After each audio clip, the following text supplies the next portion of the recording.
The gravity on Xylos 4 was a fickle mistress, and right now she wanted Jaxen Vance dead. The air inside the obsidian spire tasted like ionized ozone and ancient dust. Every breath Jaxen took felt like swallowing needles of cold fire. Beside him, Kareth Vaughn was a blur of pale sapphire light in the gloom, her bioluminescent skin pulsing a frantic, rhythmic violet, the Sylari color for imminent catastrophe. "Move your tail, Kareth!" Jaxen barked, his voice rasping through the comm link of his battered hazard suit. "We have about 3 minutes before those Vanguard tin cans turn this hallway into a pressurized tomb." Kareth didn't look back. Her slender fingers, tipped with glowing nerve endings, danced across the surface of a floating console that looked like it had been carved from a single block of midnight. "This isn't just a door, Jaxen. It is a spatial fold. If I miscalculate the harmonic frequency by even 1/10 of a decimal, we won't just be locked out. We will be smeared across 5 different dimensions." "Then stop talking and start calculating," Jaxen growled. He checked the power cell on his carbine. 12%, just enough for a few more bursts of suppressive fire. He leaned against the jagged obsidian wall, peering back down the corridor. The rhythmic clank of Vanguard automatons echoed through the silent crystals. A cold, mechanical heartbeat that was getting louder. The hegemony didn't send scouts. They sent erasers. And Jaxen was currently at the top of their cosmic to-do list. The spire groaned. It was a deep, tectonic sound that vibrated in Jaxen's marrow. He hated this place. Xylos 4 was a graveyard of a moon, orbiting a dying gas giant that looked like a bruised eye in the sky. Legend said the Silent Ones built these spires to anchor the very fabric of reality, but to Jaxen, it was just another high-risk score that had gone sideways. "I have it!" Kareth shouted. The violet light on her collar flared into a brilliant, hopeful gold. The obsidian wall ahead didn't slide open. It simply ceased to exist, dissolving into a shimmering veil of dark energy. They scrambled through, the air on the other side suddenly becoming heavy and thick, like walking through invisible syrup. They stood in a circular chamber that defied the laws of Euclidean geometry.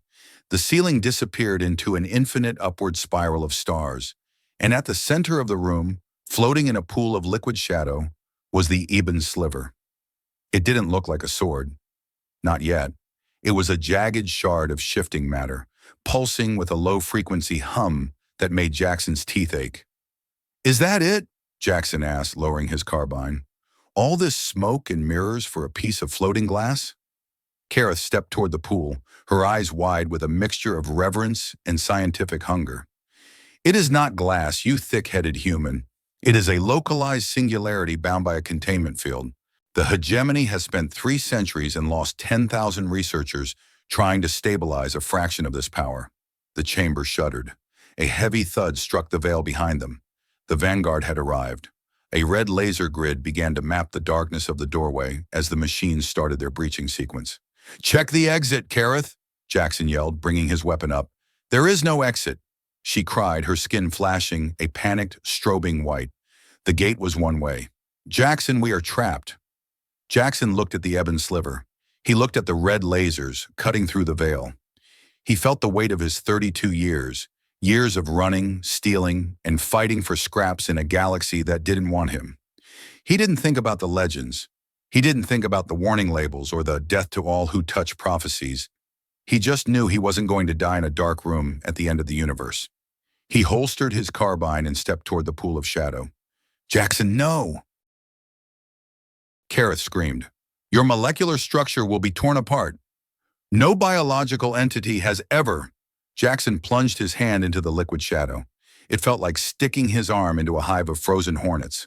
The pain was instantaneous, a white-hot spike that traveled from his fingertips to his cerebral cortex. He gripped the Ebon-Sliver. The shard reacted. It elongated, the shifting matter hardening into a sleek, terrifying blade of translucent obsidian. Blue lightning arced from the hilt, wrapping around Jaxen's forearm, fusing with his hazard suit, searing through his skin to find the bone. Jaxen screamed, but the sound was drowned out by a thunderous roar. The gravity in the room didn't just shift, it vanished. He felt himself lifted off the ground, the blade in his hand glowing with the intensity of a collapsing star. The vanguard breached the room. 6 towering automatons, their chassis painted in the cold gray of the hegemony, raised their pulse cannons. Jaxen didn't aim. He didn't know how. He just swung. A crescent of pure void energy tore through the air. It didn't explode. It simply erased everything in its path. The automatons, the wall, the very atmosphere in the corridor, gone. In their place was a clean, silent vacuum that whistled as the remaining air in the room rushed to fill the void. Jaxen hit the floor as gravity slammed back into place. The blade was still in his hand, humming a dark, melodic tune that felt like a memory he had never lived. "What did you do?" Kareth whispered, her light dimmed to a faint, trembling blue as she stared at the empty space where their enemies had been. "I didn't do anything," Jaxen wheezed, staring at the black markings now etched permanently into his skin. "The sword, it's hungry." They ran through the ruins of the spire, the Ebon-Sliver now a dead weight of cold metal strapped to Jaxen's back. It didn't matter that it was only 50 centimeters long. It felt like he was carrying a mountain. Every step was a battle against his own exhausted muscles. "We need to reach the jump skiff," Jaxen panted. They were moving through a secondary maintenance tunnel that smelled of stagnant coolant and ancient rot. "If the hegemony has a blockade in orbit, we're flash-fried anyway, but I'd rather die in a cockpit than in this hole." Kareth was silent, her light flickering in a way that suggested deep internal processing. She kept glancing at the sword, then at the black, vein-like patterns creeping up Jaxen's neck. They reached the hangar bay, a vast, hollowed-out cavern that opened directly into the violet sky of Xelos 4. Their ship, a dented triple-engine skiff named the Last Chance, looked like a child's toy against the backdrop of the obsidian cliffs. As they neared the boarding ramp, Kareth grabbed Jaxen's arm. Her skin was cold, but the light beneath it was intense. "Jaxen, wait. Look at your hand." Jaxen peeled back the scorched glove of his suit. The black markings weren't just on the surface. They were shifting under his skin, pulsing in time with his heartbeat. He felt a strange, cold clarity in the back of his mind, like a door had been left slightly ajar. "The blade responded to your DNA," Kareth said, her voice hushed with a terrifying realization. "The silent ones. They didn't build these for everyone. They built them for a specific genetic sequence, a sequence that has been dormant for 50,000 years. Are you saying I'm some kind of ancient space royalty?" Jaxen snorted, though the tremor in his hands betrayed him. "I'm a breach runner from the slums of Nexara Prime. My father was a freighter mechanic, and my mother sold scrap metal." "Genes don't care about your social standing, Jaxen," Kareth countered, her bioluminescence turning a sharp, analytical green. "The hegemony has tried to force the Ebon-Sliver to activate using quantum-cloned Sylari brains and Tier 1 combat droids. They all failed because they lacked the specific biological resonance. You are a living key." A high-pitched whine cut through the air. High above, 3 streaks of fire broke through the violet clouds. "Hegemony interceptors." "Company's here," Jaxen said, shoving the revelation into a dark corner of his mind. "Get to the pilot's seat, now." They scrambled into the Last Chance. The engines coughed, sputtered, and then roared to life with a satisfying, low-frequency thrum. Jaxen slammed his hand onto the throttle, and the skiff lurched forward, clearing the hangar just as a volley of plasma bolts melted the obsidian platform behind them.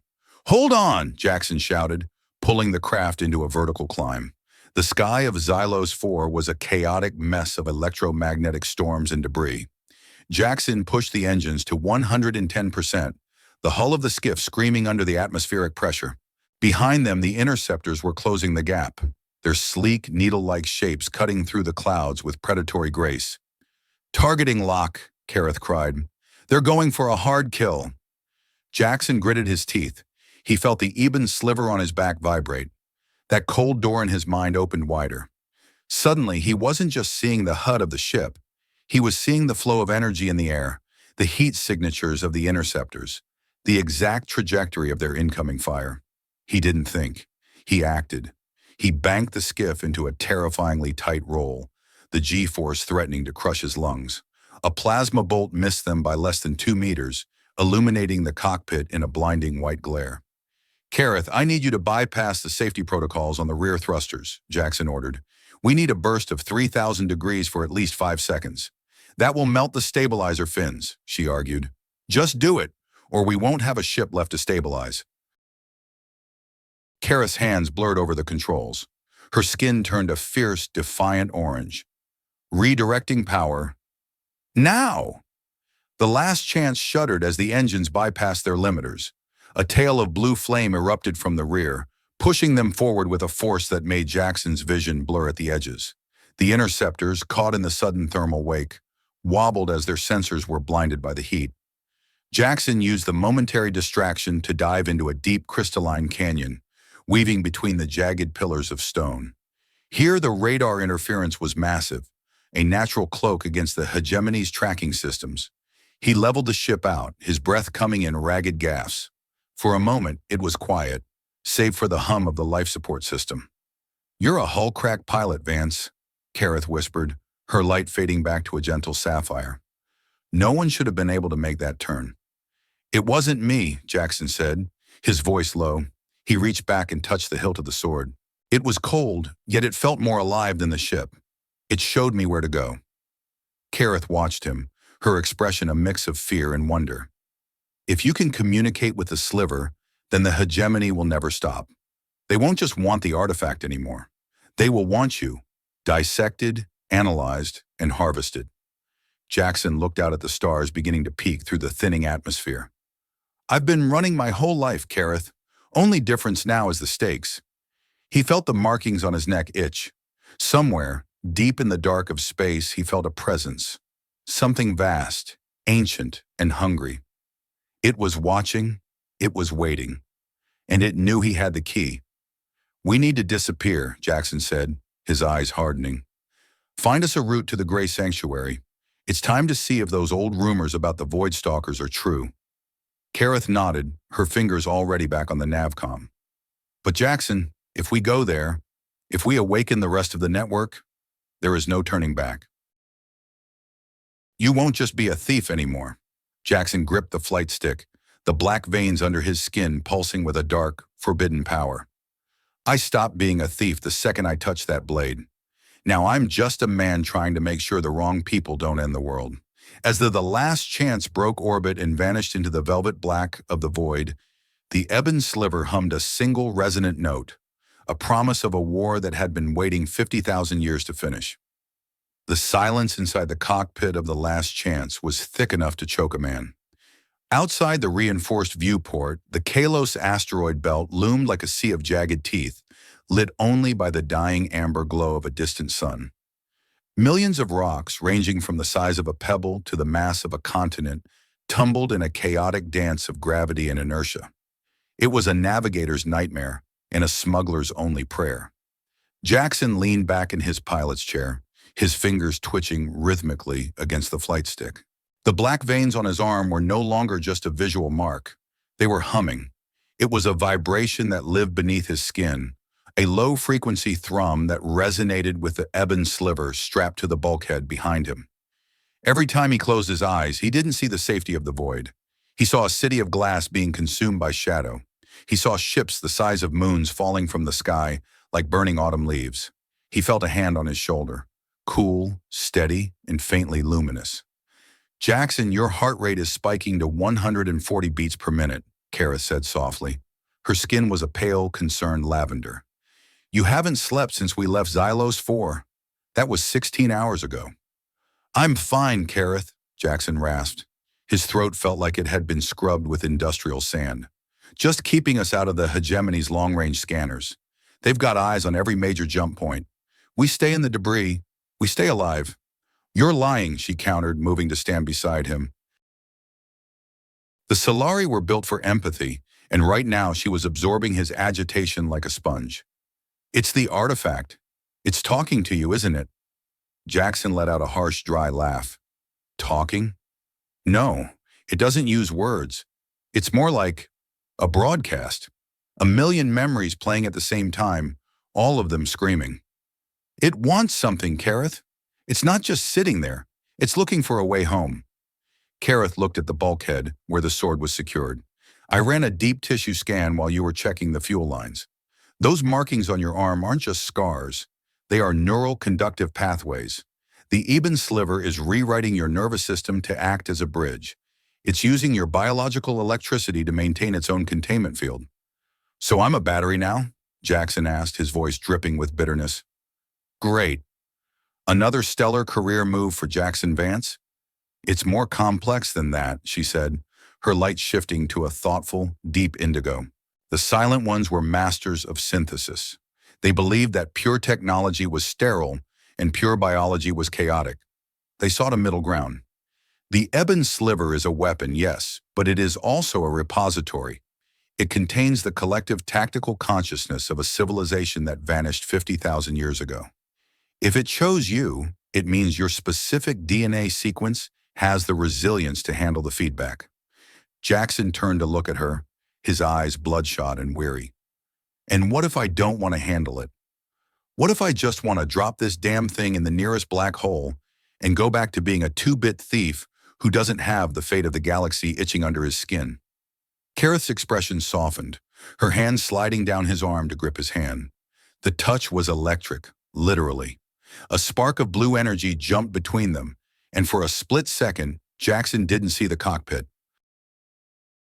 He saw Kareth standing on a balcony overlooking a sea of bioluminescent trees, her eyes filled with a grief so deep it made his lungs ache. She pulled her hand away, her skin flashing a startled, brilliant white. Did you see that? Yeah, Jaxen whispered, his heart hammering against his ribs. That was your home, Velanus Prime. Kareth stepped back, her breath hitching. I haven't thought about that place in 20 years, not since the hegemony took it. How did you... The sword, Jaxen said, staring at his palm.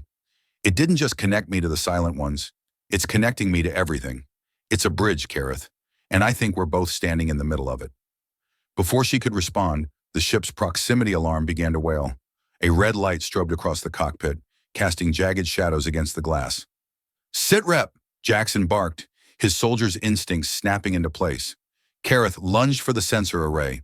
We've got 3 signatures coming out of the shadow of a Class M asteroid, small, fast, and high energy. They're not hegemony. Scrappers? Jaxen asked, his hands flying across the controls. Worse, Kareth said, her light turning a panicked, strobing red. Void stalkers. They've picked up our energy signature. They think we're a ghost ship full of salvage. Jaxen slammed the throttle forward. The last chance groaned, the engines screaming as they fought against the gravitational pull of the nearby rocks. We can't outrun them in the belt, not with our stabilizers taking a beating. Then what do we do? Kareth yelled as the first bolt of ion energy splashed against their rear shields. We go deep, Jaxen said, his eyes glowing with that same eerie obsidian light. I'm going to fly this crate through the Eye of Kalos, Kareth gasped. That's a gravity well. It's a graveyard for anything larger than an escape pod. Maybe for a normal pilot, Jaxen said, his voice dropping an octave, sounding ancient and cold. But I'm not just a pilot anymore. He reached back with his left hand, and even though the Ebon-Sliver was 5 meters away, it rattled against its restraints. Jaxen felt the cold door in his mind swing wide open. The chaotic tumble of the asteroids slowed down in his perception. He could see the gravitational ley lines, the invisible threads of force that held the belt together. Hold on, Kareth. This is going to be a bumpy ride. The Last Chance dived into the heart of the debris field. The Void Stalker ships, black and spindly like mechanical spiders, followed close behind. They fired relentlessly, their ion cannons tearing chunks of ice and rock from the surrounding asteroids. Jaxen didn't look at his monitors. He closed his eyes. He felt the ship as an extension of his own body. The hull was his skin. The engines were his heart. He guided the skiff through gaps that were centimeters wide, the metal of the wings scraping against frozen stone with a sound like 1,000 dying violins. The Void Stalkers weren't as lucky. One of their ships clipped a rotating spire of obsidian and disintegrated in a silent blossom of blue flame. The other 2 pressed on, driven by a hunger that defied reason. 30 seconds to the gravity well, Kareth shouted, her light nearly blinding as she braced herself against the bulkhead. Jaxen felt the Ebon-Sliver pulse, It was feeding him information, showing him the exact moment to hit the thrusters. He felt the fear in the back of his mind, a cold, sharp spike that told him he was insane. But beneath the fear, there was a newer sensation, a sense of purpose, a feeling that for the first time in his life, he was doing exactly what he was born to do. "Now!" Jaxen yelled. He slammed the emergency vent on the fuel lines, creating a massive, controlled explosion that propelled the last chance into the center of the eye. The gravity well grabbed them, a physical weight that pressed Jaxen into his seat until his ribs began to crack. The stars outside became long, distorted smears of light. The remaining Void Stalker ships tried to follow, but they lacked the specific harmonic frequency needed to survive the transition. One by one, they were crushed by the immense pressure of the well, their hulls imploding into tiny dense spheres of scrap metal. The last chance shot through the other side of the well, tumbling into a pocket of calm space hidden behind a massive hollowed-out asteroid.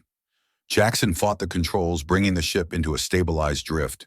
The silence returned, but this time it was different. It was the silence of survivors. Jaxen slumped forward, his forehead resting on the flight stick. The black veins on his arm were receding, leaving behind a dull ache. Kareth unbuckled her harness, her light a faint, exhausted violet. "You did it. We're through." Jaxen didn't look up. He was too busy listening to the echoes in his head. The sword was quiet now, but he could still feel it. It had saved them, but it had taken a piece of him to do it. "Kareth," he whispered, "why did those Void Stalkers want us so badly? They usually only hunt the weak." She looked at the sensor logs, her skin turning a grim, ashen gray. "They weren't hunting us for scrap, Jaxen. They were broadcasting a signal back to a hegemony relay." Jaxen finally looked up, his eyes hard. "So they weren't just pirates. They were bounty hunters." Kareth nodded. "The hegemony has put a price on our heads. 3 million marks for the Sylari, 5 million for the human, and 50 million for the artifact." Jaxen whistled low. "Well, at least now I know how much I'm worth." 8 million marks and a one-way ticket to a lab table. "We need to reach the Grey Sanctuary," Kareth said, her light sharpening with determination. "It's the only place where the hegemony's credits don't buy loyalty." "Then let's move," Jaxen said, his hand lingering on the hilt of the sword as he walked past it. "We've got a long way to go before we're out of the woods." The Grey Sanctuary was not a temple, despite its name. It was a scar on the face of the galaxy, built into the carcass of a dead moon that had been hollowed out by centuries of illegal mining. The station was a sprawling, chaotic hive of neon, rust, and desperate souls. It sat at the intersection of 3 lawless sectors, a place where the air was recycled so many times it tasted like scorched metal and cheap tobacco. Jaxen guided the last chance into Docking Bay 94, the ship's landing gear groaning as it touched the oil-slick floor. The hangar was a graveyard of broken dreams, half-disassembled freighters, gutted interceptors, and piles of scrap that people still called homes. "Keep your head down and your light low," Jaxen muttered to Kareth as they stepped off the boarding ramp. The Ebon-Sliver was wrapped in a tattered thermal cloak, looking like nothing more than a piece of oversized industrial junk slung across Jaxen's back. Kareth's bioluminescence was dimmed to a faint, ghostly shimmer. She looked around at the crowded hangar, her eyes wide with a mixture of disgust and fascination. How do so many people live like this? There is no order here, no harmony. "That's the point," Jaxen said, adjusting the weight of the sword. "Order is what the hegemony uses to keep you in line. Here, the only rule is, don't get caught." They moved through the narrow, twisting corridors of the station. The walls were covered in a layer of grime that had probably been there since the first miners arrived 200 years ago. Crowds of various species pushed past them, Grell with their 4 clicking mandibles, massive Krogan mercenaries in rusted plate armor, and humans who looked like they hadn't seen a real sun in a lifetime. Jaxen led her to a bar called the Shattered Lens. It was a hole in the wall, literally, a cavern carved into the rock with a bar made from an old starship wing. The air was thick with the smell of fermented fungus and the electric hum of illegal neural links. At the back of the bar sat a man who looked more like a machine than a person. His left eye was a glowing red optic, and his arms were replaced by heavy-duty industrial prosthetics. This was Rax, a man who knew every secret in the sector and was willing to sell them for the right price. "Jaxen," Rax rasped, his voice sounding like two stones grinding together. "I heard you were KIA on Xylos 4. The hegemony news feed said you died in a structural collapse. You shouldn't believe everything you read on the net, Rax," Jaxen said, taking a seat opposite the cyborg. "I'm a hard man to kill." Rax's optic whirred as he scanned Jaxen, then shifted to Kareth. "And you brought a Sylari. Bold move. Her kind is worth a fortune on the black market." "She's not for sale," Jaxen said, his voice dropping to a dangerous whisper. "We're looking for a way out of the sector. Something fast, something stealthy, and something that doesn't show up on a hegemony scanner." Rax leaned back, his mechanical joints clicking. "Everyone is looking for that, Jax. But you're carrying something special. I can feel the static coming off you from here. My internal sensors are going haywire." He gestured to the cloak shape on Jaxen's back. "That's the Ebon-Sliver, isn't it? The one that turned the obsidian spire into a crater." Jaxen didn't deny it. He knew Rax already had the answer. "We need a ship, Rax. A real one. The last chance won't survive another jump." "I can get you a ship," Rax said, his red eye pulsing. "A Void Runner. Ex-military, stripped of all IDs. It can ghost through a hegemony blockade like a whisper in a storm, but it'll cost you." "How much?" Jaxen asked. 100,000 credits, Rax said, and the Sylari's neural map. Kareth stiffened, her light flashing a sharp, angry orange. "You want to scan my mind? That is a violation of the highest order." "Not your mind, sweetheart," Rax said with a metallic chuckle. "Your energy signature. The Sylari have a unique way of processing dark matter. If I have your map, I can calibrate the Void Runner's engines to a higher efficiency. It's a technical requirement, nothing personal." Jaxen looked at Kareth. She was trembling, but her eyes were firm. She knew what was at stake. If they didn't get out of the sector, the hegemony would eventually find them. And if they found them, the Ebon-Sliver would fall into hands that would use it to extinguish every light in the galaxy. "I'll do it," Kareth said, her voice steady. "But only if the ship is ready within the hour." Rax nodded. "Deal." As Rax led Kareth toward a small medical bay at the back of the bar, Jaxen felt a cold shiver run down his spine. The Ebon-Sliver was humming again. It wasn't the rhythmic thrum of the flight. It was a jagged, frantic vibration. It was a warning. He scanned the bar. Everything seemed normal. The mercenaries were still drinking, the Grell were still clicking, and the music was still a dissonant mess of synth beats. But then he saw him. A man in a clean, gray jumpsuit was standing by the entrance. He wasn't drinking. He wasn't talking. He was looking at a small device in his hand, his eyes flicking toward the back of the bar. "Ground pounder," Jaxen muttered to himself. "Hegemony intelligence." The man saw Jaxen watching him and immediately ducked out of the bar. Jaxen didn't hesitate. He stood up and followed, his hand resting on the hilt of the Ebon-Sliver. He stepped into the crowded corridor, his eyes searching the sea of faces. He saw the gray jumpsuit disappearing around a corner, leading toward the lower docking bays. Jaxen took a shortcut, jumping over a pile of scrap and sliding through a narrow maintenance vent. He intercepted the man in a deserted cargo tunnel. The air here was freezing, and the only light came from a flickering neon sign that said, "Sub-Level 7. "Stop right there," Jaxen commanded, his voice echoing in the metallic space. The man turned around. He was young, maybe 25, with a face that looked too innocent for the work he was doing. He wasn't a soldier, he was a technician, an observer. I don't want any trouble," the man said, his voice shaking. "I'm just doing my job." "Who are you talking to?" Jaxen asked, stepping closer. "Who knows we're here?" The technician looked at the device in his hand. It was a long-range burst transmitter. The light on the side was blinking green. The signal had already been sent.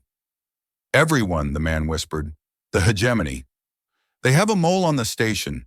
They knew you were coming before you even docked. They're already in orbit, Jaxen. The whole 7th Fleet is coming for you." Jaxen felt a surge of cold fury. He reached out and grabbed the man by his collar, slamming him against the wall. "Why? Why would you sell out your own kind for a few credits?" "It's not about the credits. the man cried, tears streaming down his face. They have my family. They're holding them on the Aegon station. If I didn't find you, they were going to execute them. Jackson's grip loosened. The anger was still there, but it was being tempered by a sickening sense of recognition. He had been in this man's position before. He had been forced to choose between his honor and the people he loved. He looked at the technician, and for a second, he saw himself 10 years ago. A young soldier being told to burn a village or watch his sister die. Jaxen pulled the Ebon-Sliver from his back. The shroud fell away, revealing the pulsing obsidian blade. The technician's eyes went wide with terror. "Please," the man begged, "don't." Jaxen didn't kill him. Instead, he swung the blade in a wide arc. A wave of void energy erupted from the tip, but it didn't strike the man. It struck the burst transmitter in his hand, vaporizing it into a cloud of fine, black dust. "Run," Jaxen said, his voice sounding tired. "Get to the transport bay. Take a freighter to the outer rim. If you stay here, the hegemony will kill you for failing." The man stared at him for a heartbeat, then turned and bolted into the darkness. Jaxen stood in the cold tunnel, the Ebon-Sliver glowing in his hand. He felt the weight of his choice. By letting the man go, he had given the hegemony their confirmation. He had chosen mercy over security, and he knew it might be the last mistake he ever made. He hurried back to the bar. Rax was standing by the medical bay, his red eye flickering. "Where's Kareth?" Jaxen demanded. "She's fine," Rax said, stepping aside. "The scan is complete. The ship is prepped in Bay 95. But you've got a problem, Jax." "I know," Jaxen said, his hand tightening on the sword. "The 7th Fleet is in orbit." Rax shook his head. "Worse than that. They've locked down the docking bays. They're not waiting for the fleet to arrive. They've sent a Vanguard strike team into the station." Kareth stepped out of the medical bay, her light a determined, fierce gold. "Then we have to fight our way to the ship." Jaxen looked at her. Her skin was glowing with a new intensity, a result of the dark matter scan. She looked powerful, beautiful, and utterly terrified. "Ready?" Jaxen asked, his obsidian eyes meeting her sapphire ones. "Born ready," she replied, a small, grim smile playing on her lips. As they stepped into the corridor, the first explosion rocked the station. The hegemony hadn't just arrived. They were tearing the gray sanctuary apart. Jaxen raised the Ebon-Sliver. The markings on his arm flared into life, the black veins pulsing with a light that didn't belong to this world. He felt the fear. He felt the pain. But most of all, he felt the connection. "It's time to show them what happens when you corner a Guardian," Jaxen said. They moved into the smoke, a human and a Sylari, bound by a power they didn't fully understand, fighting for a future they weren't sure they would see. In the heart of the chaos, the thin line between right and wrong was beginning to blur into a single, shining path of survival. The gray sanctuary was no longer a refuge. It was a dying animal, screaming in the dark. Massive concussive shocks rattled the station's frame, sending vibrations through the deck plates that felt like the footsteps of a god. Smoke, thick and acrid with the smell of burning copper and melted plastic, choked the corridors. Emergency lights strobed in a frantic, sickening crimson, casting long, jerky shadows against the walls. "Move it, Kareth!" Jaxen yelled, his voice barely audible over the roar of a fractured secondary turbine. "We're out of time." He was a whirlwind of motion, the Ebon-Sliver leading the way like a jagged finger of night. The blade didn't just cut, it erased. Every time a Vanguard strike drone rounded a corner, its sensors glowing with lethal intent, Jaxen didn't wait for a tactical assessment. He swung the obsidian blade, and the machines simply ceased to function, their internal processors turned to ash by the void energy. "I'm right behind you," Kareth shouted back. Her bioluminescence was a frantic, oscillating violet. She was carrying a heavy technical case, her fingers stained with the dark grease of the station's machines. "Jaxen, the atmospheric containment is failing on levels 12 through 20. If we don't reach the hangar in 3 minutes, the pressure difference will liquefy us before we can even cycle the airlock." "Then quit the chatter and haul tail," Jaxen barked. They skidded around a corner, nearly colliding with a group of refugees. These weren't soldiers or scholars. They were the dregs of the sector. Frightened parents clutching children, old miners with hollow eyes, and a handful of Grell whose mandibles were clicking in a terrified, high-pitched rhythm. "Help us!" an old woman cried, her hand reaching out for Jaxen's suit. "The lifts are dead! We can't get to the pods!" Jaxen froze. His tactical mind, the cold, hard part of him that had survived a dozen wars, told him to keep moving. Every second he spent here was a second the Hegemony 7th Fleet used to tighten the noose around the moon. If he stopped, he was dead. If he stopped, the Ebon-Sliver was lost. "Jaxen, we have to do something," Kareth whispered, her skin turning a soft, pleading blue. "We can't, Kareth," Jaxen hissed, his eyes darting toward the ceiling where the sound of hull breach sirens was getting louder. "If we stop for them, the Vanguard will pin us down. We're carrying the only thing that matters in this entire miserable galaxy. If this sword falls into the wrong hands, these people are dead anyway. Along with everyone else." "Is that what you believe?" Kareth asked, her voice quiet despite the chaos. "Or is that just what you tell yourself so you can sleep?" Jaxen's jaw tightened. He looked at the old woman, then at the Ebon-Sliver. The sword was pulsing, a steady, rhythmic beat that felt suspiciously like a reprimand. It wasn't showing him visions of ancient wars now. It was showing him the heat signatures of the refugees, their heartbeats, their fear. It was asking him a question he didn't want to answer. "Blast it all to hell," Jaxen growled. He turned to the group. "Listen up. If you want to live, you follow the glowing lady. Kareth, take them through the maintenance shaft we used. It leads directly to the sub-hangar." "But what about you?" she asked. "I'm going to buy you some breathing room," Jaxen said, his hand tightening on the hilt of the sword. "There's a Vanguard squad coming up the main transit line. If I don't stop them, they'll catch you in the shaft like rats in a pipe." "Jaxen, that's suicide," Kareth said. Her light flared with alarm. "There are at least 20 of them." "Then I guess it's a good thing I brought a big knife," he replied with a rakish, desperate grin. "Go. Now!" Kareth hesitated for a heartbeat, then nodded. Her light surged into a brilliant, guiding gold. "This way. Follow me." Jaxen watched them disappear into the vent, the old woman looking back at him with a look of stunned gratitude that made him feel sick. He turned back toward the main corridor, his obsidian eyes focusing on the bend in the hall. The clank of metal boots was deafening now.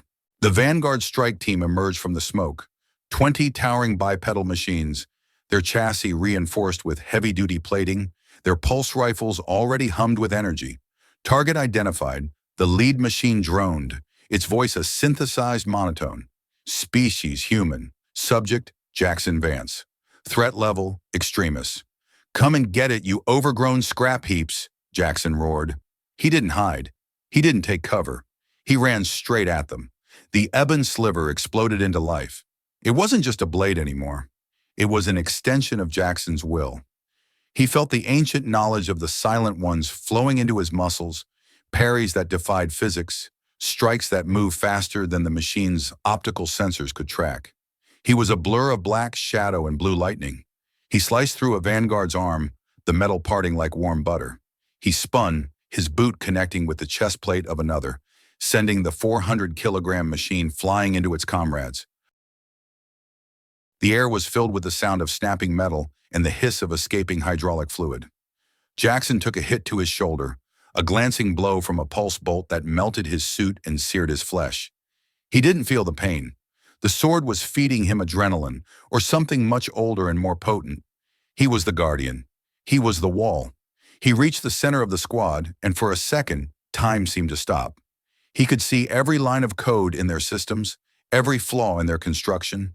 He raised the sword high, the black markings on his arm glowing with such intensity they seemed to be burning through his skin. "Void burst," he yelled, a word he didn't know he knew. A sphere of pure darkness erupted from him, expanding outward with the force of a supernova. It didn't destroy the machines with fire. It simply unmade them. Their molecular bonds were severed, their atoms scattered into the void. When the light faded, Jaxen was standing alone in a silent corridor. The 20 Vanguard machines were gone, replaced by a fine layer of gray dust that covered the floor like ash. Jaxen slumped against the wall, his breath coming in ragged, wet gas. His shoulder was a mess of charred meat, and his vision was swimming. The Ebon-Sliver was quiet, its glow dimmed to a faint pulsing ember. "You really are a piece of work," Jaxen wheezed to the blade. He pushed himself off the wall, every movement a battle against the darkness creeping in at the edges of his mind. He stumbled toward the maintenance shaft, his boots heavy as lead. He reached the sub-hangar just as the last of the refugees were boarding an old battered ore freighter. Kareth was standing at the base of the ramp, her light a frantic, searching violet. When she saw him, she let out a sound that was half sob, half cheer. "Jaxen, you're alive!" "Barely," he grunted, collapsing into her arms. She caught him, her skin cool and soothing against his scorched shoulder. Did they get out?" "Yes," she whispered, guiding him toward docking bay 95. "The freighter is already cycling its engines." "You did it, Jaxen. You saved them." Don't make a habit of it," he muttered. "Bad for the reputation." They reached bay 95, and there she was, the Void Runner. It was a beautiful, terrifying piece of engineering, sleek, jagged, and painted in a matte black that seemed to drink the light around it. It looked less like a ship and more like a predator waiting to strike. Rax was standing by the airlock, his red eye whirring as he watched them approach. "You're late, Vance. The 7th Fleet is already in the outer atmosphere. You've got about 5 minutes before the orbital cannons turn this station into a new asteroid belt." "Just get us on board, Rax," Jaxen said, his voice fading. Rax handed him a small crystalline key. "She's all yours. The Obsidian Ghost. Treat her well, or she'll kill you herself." They scrambled into the ship. The interior was cramped, filled with glowing consoles and displays that used the same symbols as the Ebon-Sliver. As Jaxen sat in the pilot's chair, the ship seemed to wake up. The walls hummed, and the HUD projected a 3-dimensional map of the sector directly into his mind. "Welcome back, Guardian," a soft feminine voice whispered through the ship's speakers. Jaxen looked at Kareth. "Did you hear that?" She shook her head, her light a puzzled blue. "Hear what?" "Nothing," Jaxen said, his fingers finding the controls. "Just the ship talking." He slammed the throttle forward. The Obsidian Ghost didn't just move, it vanished. There was no sensation of acceleration, just a sudden shift in reality as they exited the hangar and shot into the violet sky of Xylos 4. Behind them, the gray sanctuary exploded. A beam of pure white light from the Hegemony flagship struck the station's core, and in a silent, beautiful blossom of fire, the home of thousands was gone. Jaxen watched the debris on his monitors, his heart heavy. He had saved a few dozen, but he had watched thousands more die. The line between right and wrong was no longer a line. It was a canyon, and he was falling right into it. "We're not clear yet," Kareth said, her light sharpening as she looked at the tactical display. "The blockade is moving to intercept. We have 12 destroyers and 1 dreadnought between us and the jump point." Jaxen's eyes hardened, the obsidian light returning to his pupils. "Then let's see what this ghost can do." The Obsidian Ghost felt less like a machine and more like a living thing under Jaxen's hands. As they tore through the upper atmosphere of Xylos 4, the ship didn't buck or vibrate against the air. It sliced through it, the specialized void plating absorbing the friction as if it were nothing. Jaxen's shoulder was still a throbbing mess, but the ship's chair had deployed a series of medical microfilaments that were weaving a temporary skin over the burn. The pain was receding into a dull, manageable hum, replaced by a heightened awareness that bordered on the supernatural. Kareth was strapped into the co-pilot seat, her fingers flying across a touch interface that looked like liquid mercury. "Jaxen, the Dreadnought is launching its interdiction field. They're trying to pull us out of real space. If that field locks on, our FTL drive will be as useful as a paperweight." "How far to the jump point?" Jaxen asked, his eyes fixed on the swarm of interceptors closing in on their 6. 4,000 kilometers, she replied. "At current speed, we reach it in 2 minutes, but the interdiction field will be fully formed in 90 seconds. 90 seconds, Jaxen muttered. Always with the 90 seconds. He checked his tactical overlay. The Hegemony destroyers were forming a pincer movement, their heavy ion cannons beginning to track the Obsidian Ghost's erratic path. Kareth, I need you to divert all non-essential power to the forward shields. And when I say all, I mean the life support too. Jaxen, if the life support goes offline, the temperature in here will drop to 40 degrees below zero in seconds, Kareth argued, her skin flashing a panicked violet. We'll live for 90 seconds, Jaxen snapped. Just do it. He banked the ship hard to the left, narrowly avoiding a beam of concentrated plasma that would have vaporized their hull. The ship groaned, a sound that resonated in Jaxen's teeth. Wait, Kareth said, her light suddenly freezing into a cold, clinical white. Jaxen, I'm picking up a secondary signature. It's coming from the Dreadnought's docking bay. Is it a scout? Jaxen asked. No, she whispered, her voice trembling. It's a Sylari transport. It has the markings of the Hegemony Science Division. Jaxen, it's a prisoner ship. My people are on that vessel. Jackson's heart sank.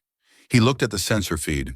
The transport was small, a needle-shaped craft huddled under the massive belly of the Dreadnought.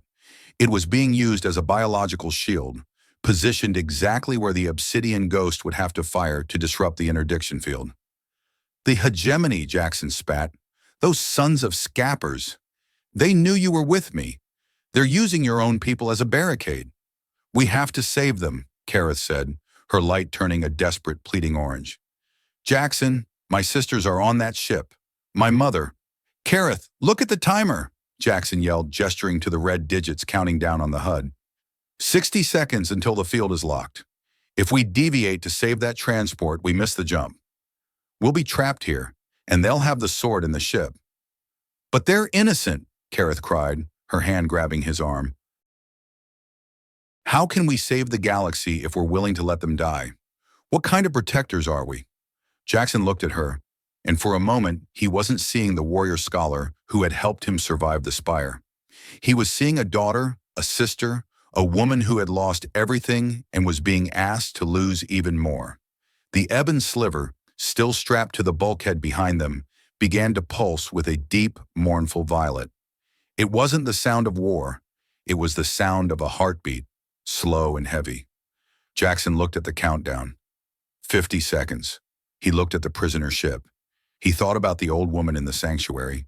He thought about the millions of souls who would be consumed if the Hegemony unlocked the secrets of the Silent Ones. He was a soldier. He knew the math of war.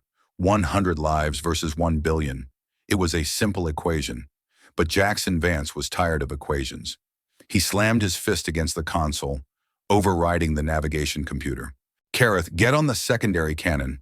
I'm going to draw the Dreadnought's fire. You have one shot to disable the transport's docking clamps. What? She gasped. But the jump. The jump is a secondary objective.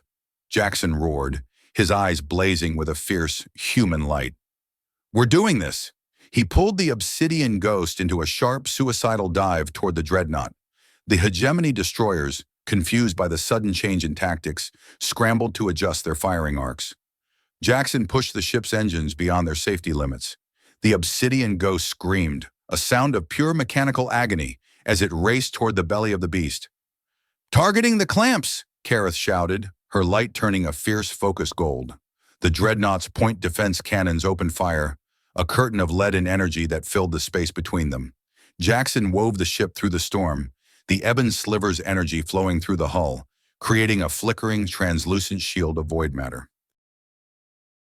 30 seconds. 20 seconds. Jaxen could see the prisoner ship now, the terrified faces of the Sylari pressed against the small viewports. He saw a woman who looked just like Kareth, her hands pressed against the glass. Now, Jaxen yelled. Kareth fired. The secondary cannon, a high-intensity laser pulse, struck the docking clamps with surgical precision. The prisoner ship drifted free, its emergency thrusters kicking in as it moved away from the Dreadnought. 10 seconds. The interdiction field was glowing now, a wall of shimmering blue energy that was beginning to solidify. We can't make it, Kareth cried. Watch me, Jaxen whispered. He reached back and grabbed the hilt of the Ebon-Sliver. He didn't pull it from the bulkhead. He simply closed his eyes and channeled everything he had. His fear, his anger, his love for a galaxy that had never loved him back, into the blade. The sword didn't just glow, it roared. A pillar of white light erupted from the obsidian ghost, striking the interdiction field like a lightning bolt. For a split second, the laws of physics were suspended. The field didn't just break, it folded. The obsidian ghost shot through the gap, a streak of black shadow against the white light. 5 seconds. 3, 2, 1. The ship hit the jump point. The stars outside stretched into infinite lines, and then, with a silent pop, the Xylos system vanished. They were in the void, the quiet, timeless space between the stars. Jaxen slumped back in his chair, his hands shaking so hard he had to tuck them under his arms. The cockpit was freezing, his breath coming in white puffs of mist. The life support was offline, and the medical filaments were struggling to keep up with the cold. Kareth sat in her chair, her light a soft, trembling lavender. She looked at him, her eyes filled with a gratitude that was too big for words. "You did it. You saved them." "Yeah," Jaxen whispered, his voice cracking. "But we missed our window. We're in the middle of nowhere, Kareth. No fuel, no life support, and a ship that's half melted." "I don't care," she said, leaning over to rest her head on his shoulder. "We did the right thing." "The right thing," Jaxen repeated, the words feeling heavy on his tongue. He looked at the Ebon-Sliver. The black markings on his arm had changed. They were no longer jagged and angry. They were smooth, flowing patterns that looked like a constellation. The sword was quiet, but he could feel its satisfaction. They had passed the test. But as Jaxen looked out at the empty void, he knew the real war was just beginning. And this time, he wasn't just fighting for himself. He was fighting for the heart of the galaxy. Suddenly, the ship's sensors let out a low, mournful chime. "Jaxen?" Kareth asked, her light turning a worried blue. "What is it?" Jaxen looked at the monitor. His heart stopped. There, drifting in the void just a few thousand kilometers away, was a massive, derelict structure. It was made of the same obsidian as the spire, but it was miles long, shaped like a sleeping giant. "It's an ark," Jaxen whispered, the knowledge flowing into his mind through the sword. A silent one's ark, and it was waking up. The obsidian ghost drifted into the shadow of the ark like a moth approaching a sleeping predator. Up close, the structure was even more staggering than the sensor feeds had suggested. It was a jagged obsidian spire stretched across 10 kilometers of empty space, its surface etched with glowing blue circuits that pulsed with the slow, rhythmic cadence of a dying heart. There were no visible thrusters, no solar arrays, and no docking ports, just a seamless, crystalline hull that seemed to absorb the very light of the distant stars. "We are coming in too hot," Kareth whispered, her voice trembling in the freezing air of the cockpit. The life support was still offline, and a thin layer of frost had begun to crystallize on the edges of her violet glowing skin. "Jaxen, the ghost's stabilization thrusters are zeroed out. If we don't find a mag lock in the next 60 seconds, we're going to be a permanent part of that hull." "I've got it," Jaxen grunted. He wasn't looking at the controls. His eyes were fixed on the Ebon-Sliver, which was vibrating so violently in its restraints that the metal bulkhead was beginning to warp. The black markings on his arm were no longer just itching. They were burning, a cold, metaphysical fire that felt like it was trying to pull his soul out through his fingertips. He reached back and gripped the hilt. The moment his skin touched the obsidian, the cockpit vanished. He wasn't in the ship anymore. He was standing on a bridge made of solid light, overlooking a galaxy that was burning. Thousands of ships, each the size of a city, were being torn apart by shadows, writhing, oily entities that seemed to eat the very fabric of reality. Behind him, a tall figure in armor that matched the Ebon-Sliver's sheen stood with a hand on a console. "Remember," the figure said, a voice that echoed through Jaxen's marrow like the tolling of a funeral bell. "Power is a lonely throne. To save the many, one must be willing to become the monster the many fear." "No," Jaxen gasped, fighting the vision. "That's not how this ends." The vision snapped. He was back in the pilot's chair. The ark was looming mere meters away. Instinct, or perhaps the ancient ghost in his head, took over. He jammed the hilt of the sword into a small circular recess on the ship's dashboard that hadn't been there 10 seconds ago. The Ebon-Sliver roared.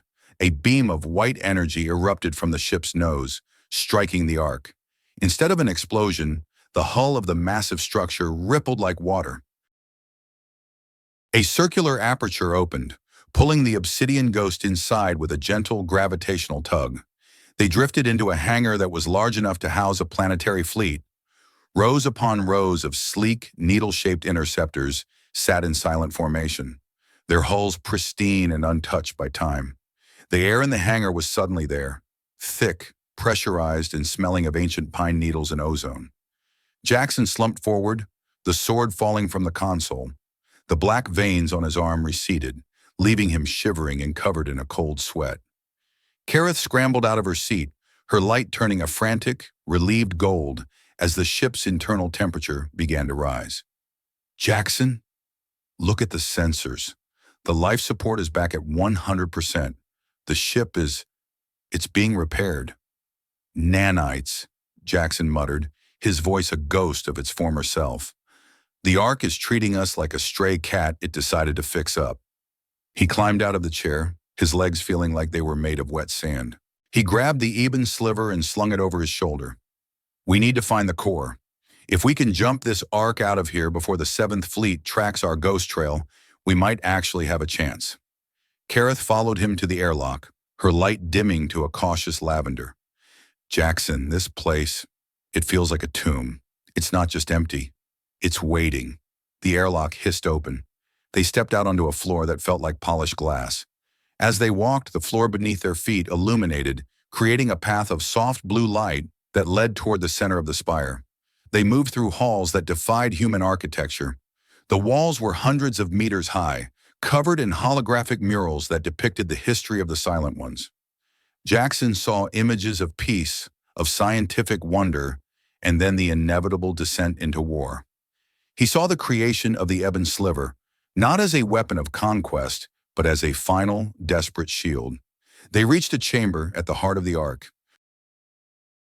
At its center sat a spherical matrix of glowing crystals, surrounded by a ring of floating consoles. But they weren't alone. Standing by the matrix was a figure. It was humanoid, but its body was composed of flickering gray light, like a hologram that was losing its signal. It had no face, only a single, glowing blue eye in the center of its chest. An echo wraith, Kareth whispered, her light turning a terrified, strobing white. Jaxen, get back. Those things are the remnants of the Silent One's security protocols. They don't think, they just delete. The wraith turned toward them. Its single eye pulsed, and a wave of cold, heavy pressure washed over the room. Identification required, the wraith said, its voice a discordant mash of 1,000 languages. Human DNA detected. Compatibility, 98%. Synthesis bond, detected. Jaxen stepped forward, the Ebon-Sliver humming at his side. I'm Jaxen Vance. We're not here to steal. We're here to survive. Survival is a temporary state, the wraith replied, its form flickering violently. The void is eternal. To activate the Ark, the Guardian must prove the evolution of the species. The Silent Ones fell because they chose the solitude of power over the chaos of connection. They built this vessel of remembrance as a tomb for their failure. It moved toward Jaxen, its hand reaching out. A blade of gray light extended from its fingers. Prove your worth, Guardian. If you are merely another soldier seeking a bigger gun, you will be recycled into the Matrix. Jaxen didn't draw his sword. He looked at Kareth, who was standing a few meters away, her light trembling, but her eyes fierce. He thought about the technician he'd spared on the station. He thought about the Sylari prisoners they'd saved. I'm not a Guardian, Jaxen said, his voice ringing out in the vast chamber. I'm just a guy who's tired of watching people die for the wrong reasons. The wraith struck. Jaxen parried with the Ebon-Sliver, the impact sending a shockwave through his arms that nearly shattered his teeth. He wasn't fighting a machine, he was fighting a memory. The wraith moved with a grace that was impossible for a physical being, appearing and disappearing in flashes of gray light. Jaxen was pushed back, his boots skidding on the glass floor. The wraith's blade nicked his side, the cold energy draining his strength. He fell to one knee, the Ebon-Sliver glowing with a frustrated, angry red light. Use it! The sword's voice seemed to scream in his head. Unleash the void! Kill the memory and take the throne! Jaxen gripped the hilt, his fingers turning white. He felt the power of the Ark at his fingertips, the ability to wipe out the Seventh Fleet, to crush the hegemony, to rule the stars with an iron fist of obsidian. It would be so easy. He wouldn't have to run anymore. No, Jaxen roared. He let go of the sword. The Ebon-Sliver clattered to the floor, its light dying instantly. Jaxen stood up, unarmed, and looked the Echo Wraith in its glowing eye. If this thing only works if I'm a monster, then let it stay dead, Jaxen said, his breath coming in heavy gasps. I'm done being a weapon. The Wraith froze. Its blade of light was inches from Jaxen's throat. The single eye pulsed, then turned from a cold, clinical blue to a warm, vibrant gold. Correct, the Wraith whispered. The gray light of the entity shattered, dissolving into millions of tiny glowing sparks that flew toward the crystal matrix. The chamber erupted into a symphony of light. The murals on the walls began to move, the images of war turning into images of rebuilding. Kareth ran to Jaxen's side, her light a brilliant, joyous gold. You did it! You broke the protocol! I didn't break it, Jaxen said, leaning on her as his strength finally gave out. I think I just finally understood it. The Ark groaned, but it wasn't a sound of death. It was the sound of a giant waking up. The crystals in the matrix began to spin, and a holographic map of the galaxy appeared above them, hundreds of points glowing with the same golden light. The hearts of light, Kareth whispered. Jaxen, the Ark isn't just a ship, it's a broadcast station. It's calling to the other spires. It's telling them that the Guardians have returned. But the moment of triumph was short-lived. A red light began to flash on the main console. Jaxen? Kareth asked, her light turning a worried violet. Jaxen looked at the display. A fleet of ships had just dropped out of hyperspace right outside the Ark's hull. They were massive, painted in the cold utilitarian gray of the hegemony. And at the center was the dreadnought Sovereign, the flagship of the Seventh Fleet. They found us, Jaxen said, his hand finding the Ebon-Sliver once more. But this time, the blade didn't feel heavy. It felt right. Admiral Thorn is hailing us, Kareth said, her light sharpening. He's broadcasting on all frequencies. Put him on, Jaxen said. Let's see what the big man has to say for himself. The holographic projection of Admiral Thorn was as cold and imposing as the ships he commanded. He was an older man, his face a map of scars and medals, his eyes the color of a winter sky.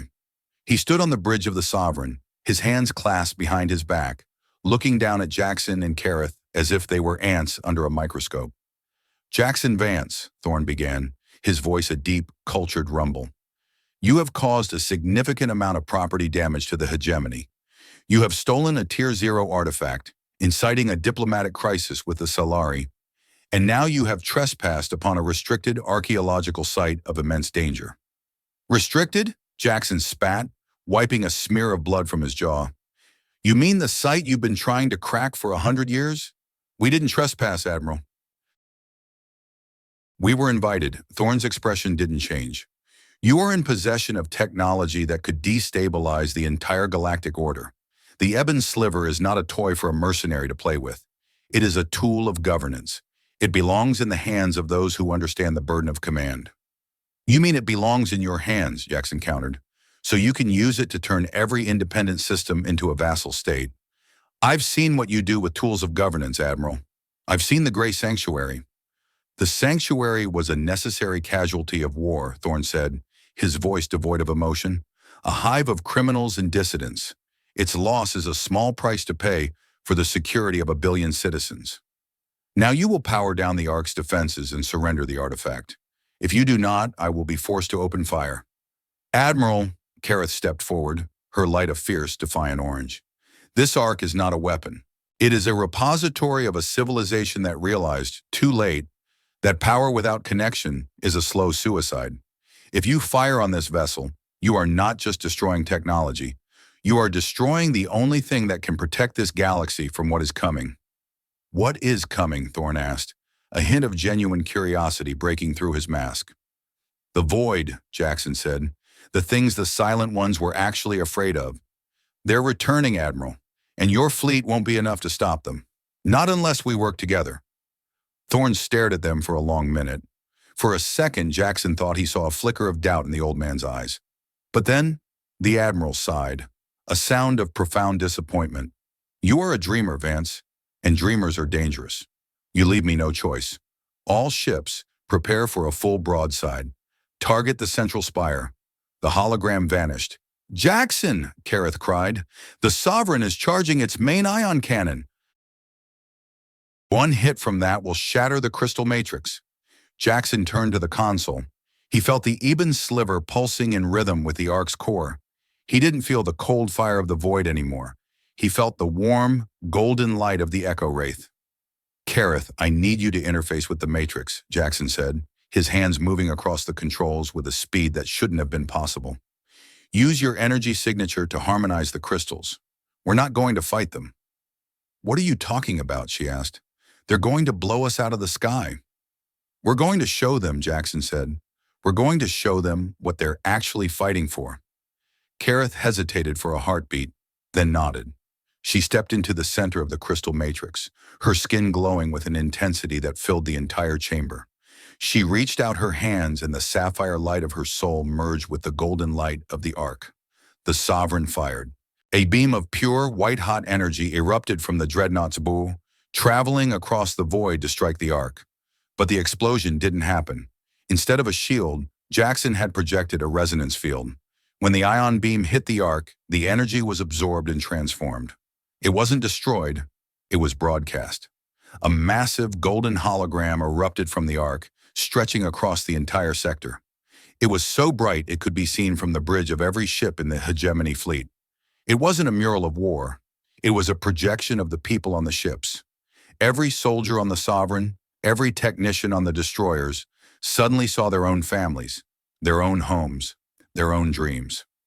The Ark was using the 7th Fleet's own energy to amplify the emotional resonance of every soul in the vicinity. The Sovereign's second volley didn't come. On the bridge of the flagship, Admiral Thorne stared at the screen. He wasn't looking at tactical data. He was looking at a projection of his daughter, who had died 20 years ago in a border skirmish. He saw her face clear and vibrant, as if she were standing right in front of him. He felt the grief he had buried under layers of duty and ambition. He looked at his crew. They were all frozen, some of them weeping, some of them staring in awe at the visions of the people they loved. The bridge was no longer a place of war. It was a cathedral of memory. Cease fire, Thorne whispered. Admiral, his tactical officer asked, his voice shaking. The target is still vulnerable. I said, cease fire, Thorne roared. Outside, the golden light of the Ark began to fade, but the effect remained. The hegemony fleet sat silent in the void, their weapons powered down, their engines idling. Jaxen slumped against the console, his vision swimming. Kareth stepped out of the matrix, her light a faint, exhausted blue. She collapsed into Jaxen's arms, her body trembling from the strain. Did it work? She whispered. Jaxen looked at the tactical display. The Sovereign was pulling back.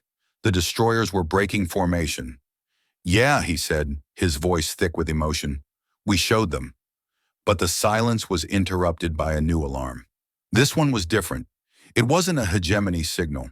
It was a deep, guttural sound that seemed to come from the very vacuum of space itself. A tear appeared in the distance, a wound in the fabric of the universe, leaking a black, oily substance that ate the starlight. From the tear, a single ship emerged.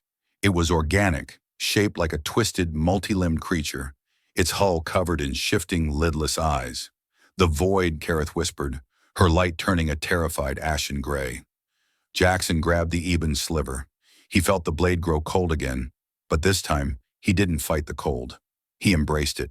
He looked at the hegemony fleet, then at the nightmare emerging from the tear. Admiral Thorne, Jaxen said, his voice broadcasting to the entire sector. I think it's time we had that talk about working together, because if we don't, there won't be any memories left for anyone. Thorne's face appeared on the screen.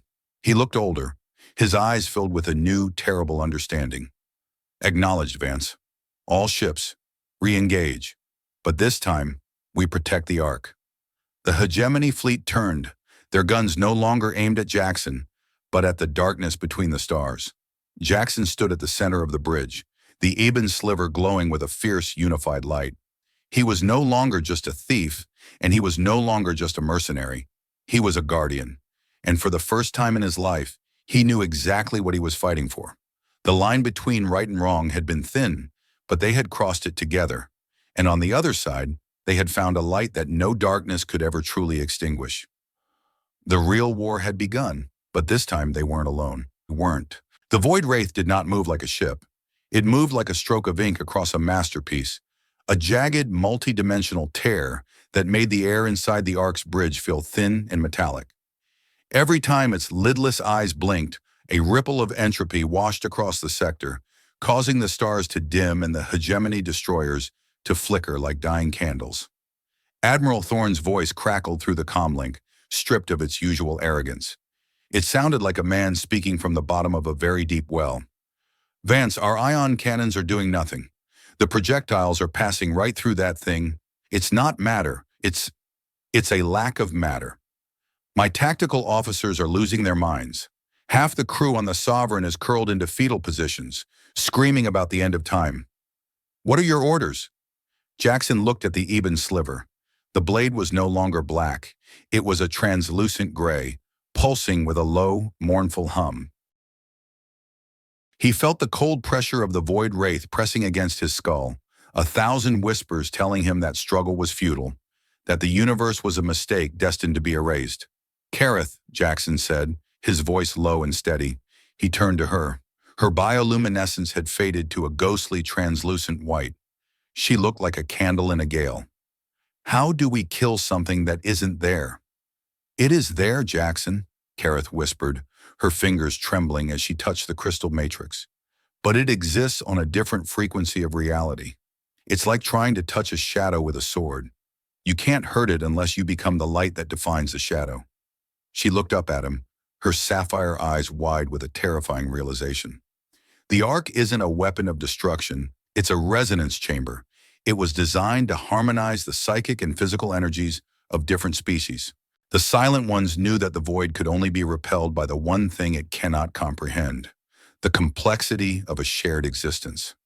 "Synthesis," Jaxen muttered, the word tasting like copper in his mouth. "Exactly," she said. "But to activate the synthesis protocol, we have to merge our neural patterns with the Ark's core. We have to let it see everything, Jaxen. Every mistake, every fear, every jagged piece of our souls. We have to prove that our connection is stronger than the void's hunger for nothingness." A massive tremor rocked the Ark. The Void Wraith had struck the central spire with a lash of dark energy. The glass floor beneath them cracked, a spider web of white lines spreading from the center of the room. "Status report," Jaxen yelled. The Ark's feminine voice responded, though it sounded distorted, as if speaking through water. Primary containment failing, entropy levels rising. "If synthesis is not initiated within 300 seconds, the Ark will undergo a molecular collapse." 300 seconds, Jaxen said. 5 minutes to save the galaxy or become space dust. He looked out at the hegemony fleet. The Sovereign was moving forward, its shields flared to a blinding white. Thorne was positioning his flagship between the Ark and the Void Wraith, taking the brunt of the dark energy lashes. "Thorne, what are you doing?" Jaxen barked into the comms. "You're going to get dusted." Thorne's image appeared on the screen. He was bleeding from a cut on his forehead, his uniform singed, but his eyes were clearer than Jaxen had ever seen them. "I've spent 40 years building walls, Vance. I've spent my life deciding who lives and who dies based on a ledger. For the first time in my career, I'm not looking at a ledger. I'm looking at my daughter's face in your light." The Admiral gave a grim, bloody smile. "I'll buy you your 5 minutes. Just make sure it's worth the price of a dreadnought." The Sovereign erupted in a volley of railgun fire, a desperate, beautiful display of human defiance. It did no damage to the Wraith, but it forced the entity to focus its hunger on the flagship, giving the Ark a moment of respite. Jaxen turned to Kareth. He held out his hand. The black markings on his arm were glowing with a soft, inviting gold. "No more secrets?" "No more secrets," she replied, her light surging back into a fierce, brilliant blue. They stepped into the crystal matrix together. The moment their hands joined, the world vanished. Jaxen didn't feel the floor. He didn't feel the air. He felt Kareth. He felt the centuries of Sylari history, the music of their light songs, the deep, communal grief of their displacement. He felt her fear of him, the raw, unpredictable human who had barged into her life with a glowing sword. But beneath the fear, he felt her love. It wasn't the romanticized love of the holovids. It was a gritty, enduring respect, a choice to trust him even when the math said he was a disaster. And Kareth felt him. She felt the cold, hungry nights in the slums of Nexara Prime. She felt the weight of the lives he had taken and the crushing guilt of the ones he couldn't save. She saw the moment he had spared the hegemony technician, not because it was smart, but because he couldn't stand to be the monster anymore. The Ark drank it all. It took their shared history and amplified it, turning their individual lives into a single, resonant frequency. In the void outside, the Ark began to change. The obsidian hull didn't just glow, it became transparent, revealing a core of pure crystalline light. A wave of golden energy erupted from the spire, traveling across the sector like a heartbeat. It struck the Sovereign, reinforcing its shields with void matter. It struck the destroyers, giving their weapons the ability to pierce the Wraith's dimensional veil. Fire! Jaxen's voice echoed, not through the comms, but directly into the minds of every soldier in the fleet. Fire with everything you have. The hegemony fleet didn't hesitate. They were no longer a collection of individual ships. They were an extension of the synthesis. Their weapons, now tuned to the frequency of the Ark, tore into the Void Wraith. The organic entity shrieked, a sound that shattered the glass on a dozen ships, as its lidless eyes were burned away by the light of 100 combined souls. But the Wraith was not defeated. It surged forward, its many limbs wrapping around the Ark, trying to crush the source of the light. The darkness began to seep into the bridge, choking the air, turning the golden light back into a sickly gray haze. It's too much, Kareth gasped, her light flickering. It's too heavy, Jaxen. The void? It's all the things we haven't forgiven ourselves for. It's feeding on our regret. Jaxen felt the darkness pulling at him. He saw the faces of the soldiers he'd killed. He saw the gray sanctuary burning. He felt the Ebon-Sliver grow heavy, the weight of 50,000 years of war trying to pull him down into the shadows. He looked at Kareth. She was fading. The synthesis was breaking. He thought about the thin line. He realized that the void wasn't just an external enemy. It was the choice to stay in the dark. It was the choice to believe that we are defined by our worst days. No, Jaxen whispered. He didn't fight the darkness. He embraced it. He took all of his regret, all of his pain, and he offered it to the light. He showed the Ark that even in the middle of a war, a man could choose to be kind. He showed it that the thin line between right and wrong isn't a boundary, it's a bridge. The Ebon-Sliver shattered. The obsidian blade disintegrated into 1,000,000 glowing shards, but they didn't fall to the floor. They flew into the air, spinning around Jaxen and Kareth like a halo of stars. The sword was gone, but its purpose was fulfilled. It had been the tuning fork, and now the entire Ark was the instrument. Synthesis complete, the Ark announced, its voice now clear and resonant. Heart of Light activated. A pillar of radiance erupted from the Ark, so bright it eclipsed the sun of the Xylos system. It struck the Void Wraith dead center. The entity didn't explode. It simply dissolved. The darkness was overwritten by the light, the entropy reversed by the sheer power of connection. The tear in the universe began to close, the black oil receding back into the nothingness from which it came. On the bridge of the Sovereign, Admiral Thorne watched the screen. The void was gone. The Ark was glowing with a soft, peaceful amber. And for the first time in his life, the Admiral felt like he could breathe. "We did it," he whispered to the empty bridge. Jaxen and Kareth stood in the center of the matrix, their hands still joined. The light was fading, returning them to the physical world. Jaxen felt a profound sense of exhaustion, but for the first time, the voices in his head were silent. The black markings on his arm had vanished, replaced by a single faint scar in the shape of a star. He looked at Kareth. Her skin was a deep, healthy blue, her light steady and warm. "You okay?" he asked, his voice a rasping whisper. "I am more than okay, Jaxen," she said, leaning her head against his shoulder. "I am home." The conflict was resolved, but the galaxy was changed. The hegemony fleet sat silent, the soldiers looking at each other with new eyes. They had felt the synthesis. They had felt the humanity in the aliens they had been taught to fear, and the aliens had felt the soul within the cold efficiency of the hegemony. The thin line had been crossed, and on the other side, they found a peace that didn't require a sword to maintain. 6 months had passed since the Battle of the Xylos Void. The Grey Sanctuary was being rebuilt, not as a haven for criminals, but as the first official hub of the galactic convergence. A new coalition formed between the hegemony, the Sylari, and dozens of independent systems. The Hearts of Light were no longer myths. They were active beacons throughout the sector, maintaining the stability of space-time and acting as a neutral ground for diplomacy. Jaxen Vance stood on the observation deck of the rebuilt sanctuary, looking out at the stars. He was dressed in a simple dark flight suit, devoid of the armor and weapons he had carried for over a decade. He looked older, the lines around his eyes deeper, but the restless, hunted look was gone. Beside him, the Void Runner Obsidian Ghost was docked, its hull gleaming under the station's artificial lights. It had been repaired and retrofitted with synthesis technology, making it the fastest ship in known space. Admiral Thorne stepped onto the deck, his pace slower than it used to be. He wasn't wearing his full military regalia. He was in a simple officer's tunic. He stopped beside Jaxen, hands clasped behind his back. "The council met this morning," Thorne said. "They want to make it official. They're offering you the title of Grand Guardian of the Convergence. You'd have command of the combined fleet, a seat on the high board, and enough credits to buy a small moon." Jaxen didn't turn around. He watched a Sylari transport docking with a human freighter, the two crews working together to unload medical supplies. "And what would I have to do for that, Admiral?" Jaxen asked. "Sit in a high-backed chair and sign papers deciding which sectors get a Heart of Light and which ones have to wait?" Thorne sighed. "You'd be the face of the new era, Jaxen. People trust you. They saw what you did in the Ark.